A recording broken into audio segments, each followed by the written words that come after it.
Hello guys, welcome back and welcome kung bago ka sa channel na to. So yung topic natin ngayon is arithmetic sequence. So yung arithmetic sequence is a sequence where each succeeding term is obtained by adding a fixed number called the common difference. So anong ibig sabihin nun? So example tayo. So ito yung example ng ating arithmetic sequence. May kita nyo, nagad lang tayo ng 4. 3 plus 4, that is 7. 7 plus 4, that is 11. 11 plus 4, that's 15. Okay? So, nag-add tayo ng fixed number para makuha natin yung mga succeeding terms. So, yun yung sinasabi ng definition ng arithmetic sequence. Okay? So, yung tawag dito sa fixed number na to is common difference. Okay?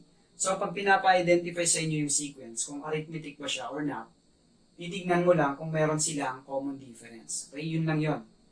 So, para makuha mo yung common difference, subtract mo lang a sub 2 minus a sub 1 or pwede rin a sub 3 minus a sub 2.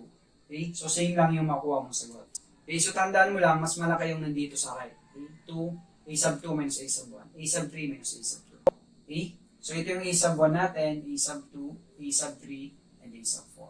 So, yung common difference is a sub 2 minus a sub 1. So, 7 minus 3, that is 4. Pwede rin 11 minus 7, a sub 3 minus a sub 2, that is 4. Or 15 minus 11, that is 4. So, ito yung formula ng common difference. Kung gusto nyo i-check yung sequence, kung arithmetic ba siya or not.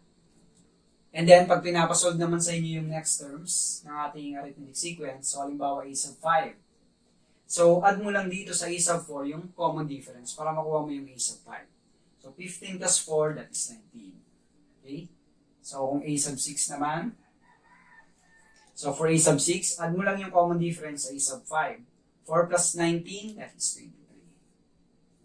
Okay, ganun lang.